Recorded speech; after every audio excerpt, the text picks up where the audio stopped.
तस्मै श्रीगुरवे नमः। श्रीचैतन्यमनोभीष्टं स्थापितं येन भूतले स्वयं रूपकदा मह्यं ददाति स्वपदान्तिकं।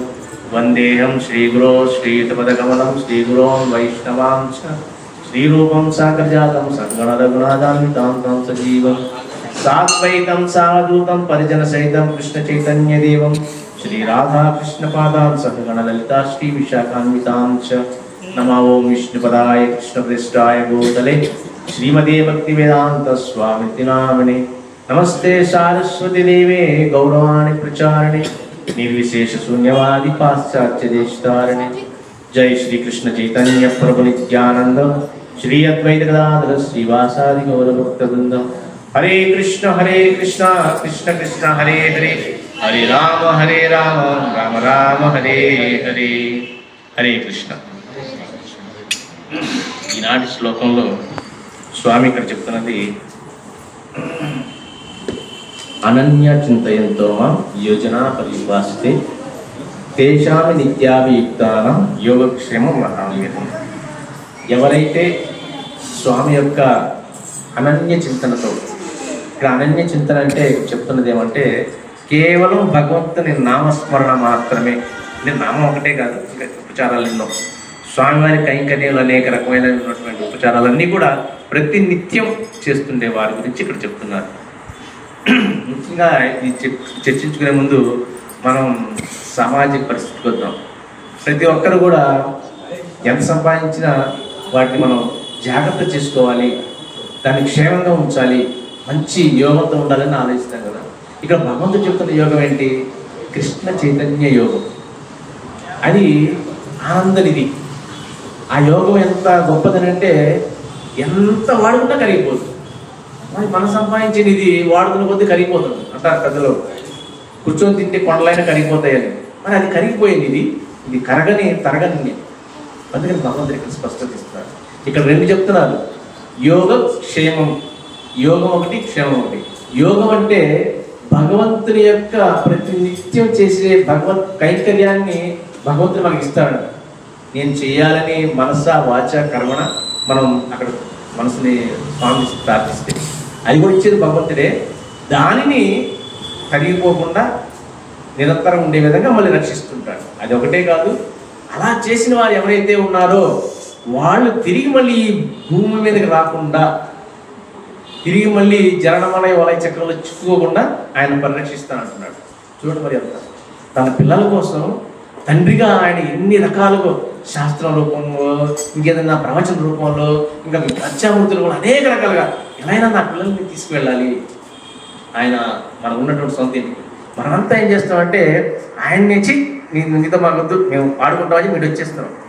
కానీ ఆయన ఏదో విధంగా పిల్లల్ని ఎలా తీసుకువెళ్ళాలి అని ఈ కార్తీక మాస వ్రతాలని, ఆ వ్రతాలని, ఈ వ్రతాలు ఏదో విధంగా వీళ్ళకి పుణ్యం వచ్చేయాలి. అదే వచ్చేయాలి. పుణ్యం వస్తేనే కదా మనం లిఫ్ట్ ఎక్కాలంటే లిఫ్ట్లో కాలు పెడితేనే కదా. లిఫ్ట్ అక్కడ ఉంది, మనం ఎట్టుకుంటాం, ఎలా వెళ్తాం? వీళ్ళని ఎలా విధంగా లిఫ్ట్ ఎక్కించాలి. నేను అది ఇస్తాను, ఇది ఇస్తాను, నీకు ఆ బహుమానం ఇస్తాను, ఏదో చెప్తాను వాళ్ళు. కానీ మనం మాత్రం చిన్న పిల్లల కంటే ఘోరంగా మనం మారాలు చేస్తాం. నువ్వేంది ఇచ్చేది, మేము వద్దు, నువ్వు ఉంటే అన్నీ నీకే సేవ చేయాలి, నేను ఇక్కడ సేవ చేయించుకుంటాను, నాది నాకు నేను సేవ చేయించుకుంటాం, ఇంకా 10 మంది చేసి సేవ చేయించుకుంటాను, ఎప్పుడు నీకే సేవ చేయాలి కదా అనే భావంతో మనం ఎదుర్కొంటాం. ఒక రకంగా ఆచార్య చెప్తారు, ఇది మెంటల్ హాస్పిటల్. మరి పిచ్చోళ్ళకి ఎలా ఉంటారు? వాడే ప్రధానమంత్రి అంటాడు, ఒక పక్క వాడు డాక్టర్ అంటాడు, ఇంకోటి యాక్టర్ అంటాడు, వాడు ఏది కాదు. కానీ మనం ఇక్కడ కూడా అంటాం కదా, నేను నాది, నేను యజమానిని, వీళ్ళంతా నా ఫ్యామిలీ అంటాం. కానీ ఈ ఫ్యామిలీ అంతా కూడా ఒకరోజు వదిలిపెట్టి వెళ్ళిపోవాల్సింది. మృత్యు సర్వహర త్యాగం అది వచ్చేస్తే ఎవరికి చెప్పకుండా వెళ్ళిపోతాం. కానీ ఈలోపు మనం ఎంతో ప్రయాసపడతామో, ప్రతిదీ నాది నాది అనేది ప్రయాసపడుతున్నాం. భగవంతుడికి చెప్తున్నది అవన్నీ వదిలేసి ఎప్పుడైతే అనన్య చింతనతో నువ్వు చేస్తుంటావో, నిజమైన యోగాన్ని ఏదైతే నువ్వు దానికి వస్తావో ఆ యోగం ద్వారా నువ్వు వచ్చేస్తూ ఉంటావు. కానీ ఆ యోగాన్ని వదిలేసి అనేక రకాల యోగాలతో మనం ప్రయాసపడుతున్నాం. ఈ రోజు వరకు కూడా ఎన్ని యోగాలు చేసినా కూడా మనం చివరికి చేసేది, మనతో వచ్చేది ఒకటంటూ ఉంటుందని మనం గుర్తించాలి. ఇవి కొంతమంది పిల్లలు భగవద్గీత మొత్తం అధ్యాయాన్ని చదివేస్తారు. ప్రతి శ్లోకం చెప్పేస్తారు. చెప్పిన తర్వాత వాడి మనసులో ఉండాల్సిన భావన ఏంటి? నేను శరీరం కాదు ఆత్మ. ఆ భావన ఉందా? లేకుండా నువ్వు పుస్తకాలు గ్రంథాలన్నీ చదివేసి ఉపయోగం ఏంటి? భగవంతుడు చెప్తుంది అదే. నీవెన్ని చేసినా చివరకు నువ్వు ఉండాల్సిన భావన ఏంటి? నేను శరీరం కాదు ఆత్మ. ఈ ఆత్మ పోషించేవారు అక్కడ ఉన్నారు, ఆయన నేను సేవకుడిని, నేను ఎప్పుడు సేవకుడినే ఉండాలి, నేను దాసునే అని అనే భావన. కానీ మనం ఏమన్నాం? నే బాస్, దాస్ కాదంటాం. ప్రతిదానికి నేను బాస్, నువ్వు దాస్. ఎదుటి వాటితో దాసు చేయాలనే భావన మనకి. కానీ మనం ఎప్పుడు ఒకరికి దాసులమే.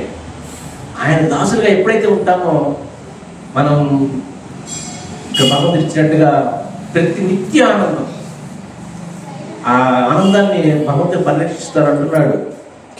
అయినా కూడా మనం వాటి గురించి ఆలోచించాలి. మన గురించి కానీ మన పిల్లల గురించి కానీ ఇవన్నీ ఆలోచించి, ఎందుకు ఆలోచించాలంటే భావితరాలకి ఇటువంటి సంస్కృతిని అందించాలి. ఈరోజు సనాతన జీవనం అంటే ఏంటో దానికి విలువ తెలియదు. విలువ తెలియకుండానే పేరు చెప్పడం ఇష్టం లేదు. ఎవడో వచ్చేది చెప్తే వాడి వెనకాల పరిగెడుతున్నాం, అక్కడేదో ఉంది అని. ఏముంది అక్కడ? ఏం లేదు, బూడిదే. కానీ మన యొక్క సనాతన ధర్మం విలువను తెలుసుకుంటే వెళ్ళాల్సిన అవసరం ఏంటి? చొక్కా మార్చేంత తేలిక మార్చేస్తున్నాం మతాలను. అవసరమా? అయితే ఆ యొక్క మతంలో సనాతన ధర్మంలో ఉన్న విలువల్ని తెలుసుకోలేక ఇలా మార్చేస్తాం.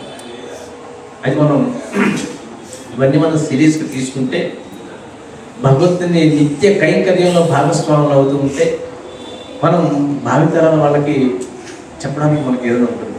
ఈరోజు మనం ఏమీ లేకుండా ఉంటే కౌరవులు ఎంతమంది అంటే చిన్న పిల్లలు గురగొప్పున్నారు, ఎంతమంది చెప్పాలో వాళ్ళకి అర్థం తెలియదు. పాండవులు ఎంతమంది అర్థం కావడం లేదు. రామాయణం గురించి అడిగితే తెలియడం లేదు. ఇవన్నీ పిల్లలకు తెలియాలి కదా. తెలిసినప్పుడే కదా రేపు వాళ్ళ పిల్లలు చెప్తారు. ఇవన్నీ తెలియకుండా ఏదో అంత ఏం చెప్తున్నాం? టెక్నాలజీ. ఆ టెక్నాలజీ వల్ల ఏమైపోతుంది ఒకసారి ఆలోచించాలి. టెక్నాలజీ పెరుగుతుందంటే అందరికి మెచ్యూర్ పెరగాలి. అంతా ఇప్పుడు ఎవరికి మెమరీ పవర్ లేదు, ఫోర్స్గా మనం నింపేస్తున్నాం. కానీ ఉపయోగం ఏంటి?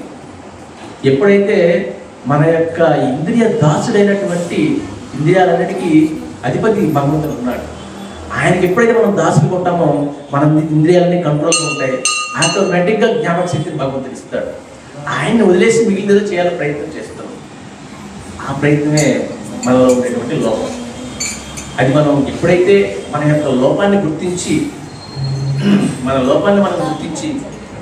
అయ్యో నేను చేస్తున్న పొరపాటండి, భగవంతుడు ఆయన స్పష్టంగా చెప్తున్నారు, ఆయన చెప్తుంది నేను చేయలేకపోతున్నాను అని చెప్పేసి ఎప్పుడైతే మనం మనసావాచకరంగా ముందుకు వస్తామో ఆటోమేటిక్గా మన శరీరంలో మన జీవితంలో అన్నింటిలో మార్పు వస్తుంది.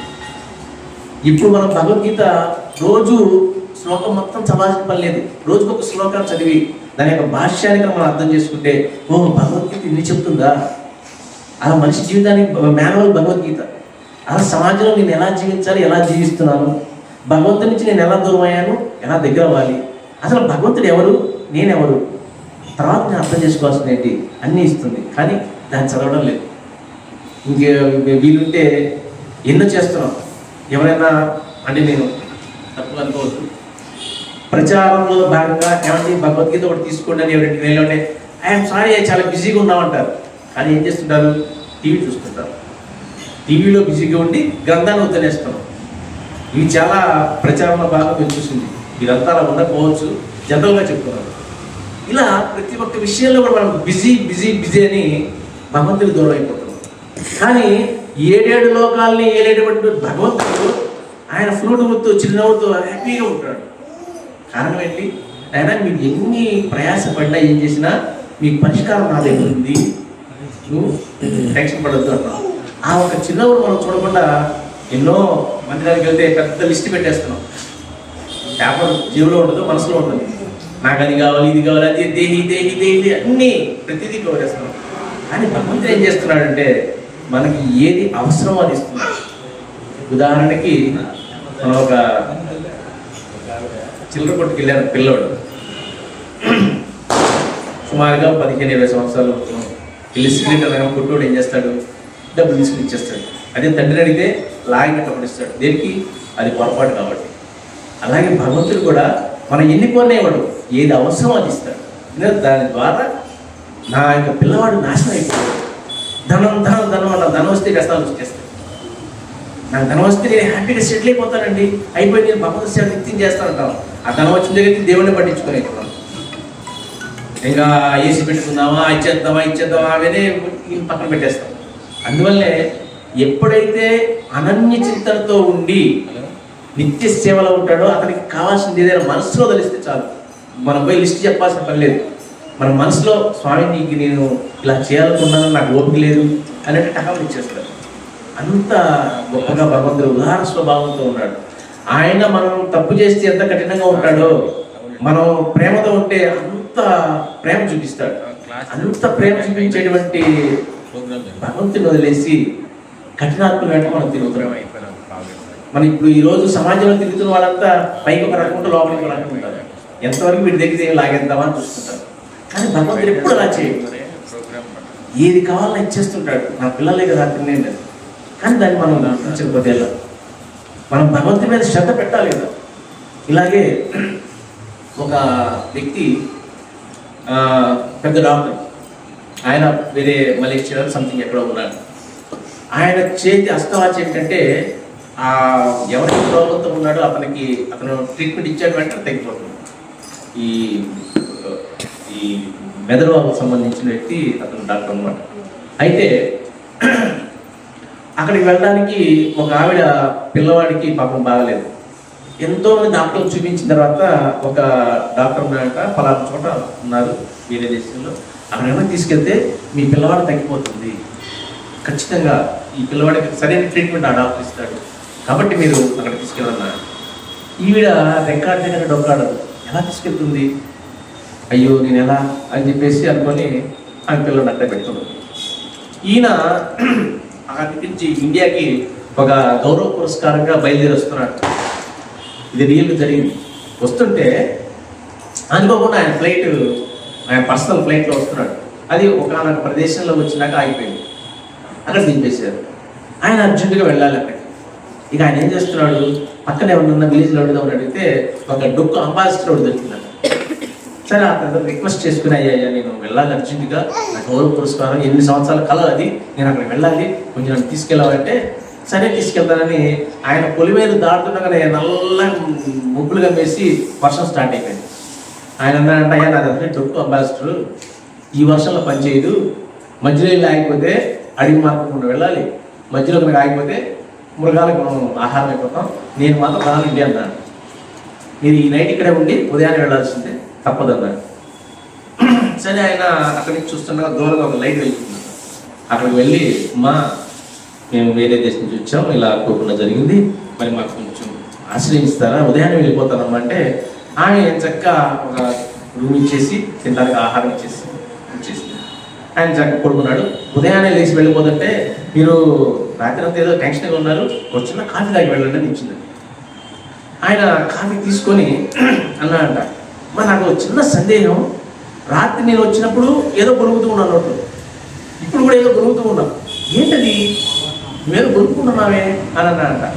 అప్పుడు ఆవిడ ఏంటంట, పిల్లవాడిని తీసుకొచ్చి, నా పిల్లవాడండి ఇతనికి మెదడుకు సంబంధించిన వ్యాధి వచ్చింది, లక్షల డబ్బులు ఖర్చు అవుతుంది, నా దగ్గర ఓపిక లేదు, మరి ఏం చేయాలి, ఎక్కడో వేరే దేశంలో ఉన్నాడట, ఆయన పేరేదో సంథింగ్ చెప్పింది, మరి నేను అక్కడికి వెళ్ళలేను, మరి వీటికేమో నయం కావాలంటే నా వల్ల కాదు, పూర్తి నేను భగవంతుని మీద భారం వేసేసి ఆయన నామస్మరణ చేస్తున్నారండి అన్నాను. ఆయన ఒక్కసారి మోకాళ్ళ మీద అట్లా పడిపోయి, నేనేదమ్మా డాక్టర్ అని చెప్పేసి అతను చెప్పాడు. అంటే ఈవిడ అక్కడికి వెళ్ళాలి లేదు, భగవంతుడు అంటే ఈరోజు శ్లోకంలో యోగక్షేమం అంటే భగవంతుడు అంత క్షేమాన్ని చూపిస్తాడు, అంత రక్షణ ఇస్తాడు. అక్కడ ఎక్కడో వెళ్ళాల్సిన ఆయన గౌరవ పురస్కారం వెళ్ళాల్సిన డాక్టర్ ఇక్కడికి వచ్చి ఈ పిల్లవాడి ట్రీట్మెంట్ కోసం రావాల్సిన పని లేదు, భగవంతుని ఏర్పాటు. మనం అనుకుంటాం, మరి నేను చేశానండి, ఏం చేస్తాము, ఏం చేయలేము, మన వల్ల ఇక్కడ ఉన్నటువంటి పుస్తకాన్ని తీసి అక్కడ పెట్టలేము, భగవంతుడు నిర్ణయిస్తే ఆ పుస్తకాన్ని తీసి మనం అక్కడ పెట్టగలం. ఈరోజు మనం మాట్లాడుతున్నాం అంటే భగవంతుడి నిర్ణయం, లేకుంటే మనం చూడలేము, మాట్లాడలేము, కదలలేము, మనం ఒక జడ పదార్థం. ఆయన మనలో ఉన్నారు కాబట్టి పరమాత్మ రూపంలో మనం ఈరోజు మాట్లాడగలుగుతాం, చూడగలుగుతాం. అది మనం ఎప్పుడైతే గుర్తిస్తామో భగవంతుడు అన్నీ ఇస్తాడు. మనం ఎప్పుడైతే భగవంతుడిని మనస వాచ కర్మణ నమ్మాలి, ఆయన స్మరించాలి, అది లేకుండా మనం ఏం ప్రయత్నం చేసినా కూడా మన వల్ల కాదు. కానీ మనం ఏం చేస్తున్నాం, ఏదో ఒకటి మనకి అది చేయాలి, ఏదో ఒకటి మనం ముడేసుకుంటూ ఉంటున్నాం. ఇలాగే ఒక చిన్న కథతో ముగించేస్తాను. పూర్వకాలంలో నారదుని స్వయంగా వచ్చి ప్రతి ఒక్కరిని కలిసి వెళ్తుండేవాడట. వెళ్తుంటే ఆ ఊర్లోనే ఒక మహేష్ని గొప్ప వ్యాపారవేత్త ఆయన ఇంటికి కూడా వస్తుండేవాడు. రాగానే ఆయన మర్యాదలు తక్కువే లేదు. స్వామివారికి ఆసనం వేసి అన్ని ఉపచారాలు చేసి, స్వామి పైన స్వామివారు ఎలా ఉన్నారు, బాగున్నారు, అవునయ్యా మహేష్ ఇవన్నీ చేస్తున్నావు బాగా ఉంది, మరి వచ్చేసేయకూడదు నాతో పాటు తీసుకెళ్తాను అంటే, ఇప్పుడే అండి పెద్దవాడు అయ్యాడు, పాపం వాడికి పెళ్ళిలో పెళ్ళ చేస్తే నా బాధ్యత అయిపోతుంది కదా, అది చేసేసి వస్తానండి అన్నాడట.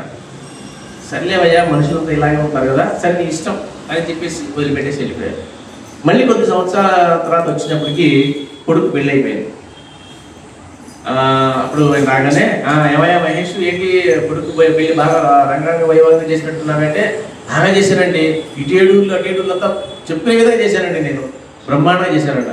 మరి అయితే ఏంటి ఎలా అన్నట, వాడికి పెళ్ళి అయ్యి ఒక 6 నెలలు అయిందండి, ఇప్పుడే అమ్మాయి తెల్లదప్పింది మా కోడలు, ఏదో నలుసు పుడితే చూసేసి వస్తానండి నేను అని చెప్పేస్తే, మళ్ళీ ఇదే మొదలు పెట్టినాం, సర్లే కానివ్వయ్యా అని చెప్పేసి మళ్ళీ అలాగే వదిలిపెట్టి వెళ్ళిపోయాడు. అలాగే వెళ్ళిపోయిన తర్వాత కొద్ది రోజుల తర్వాత మళ్ళీ వచ్చాడు. వస్తే మహేష్ లేడు.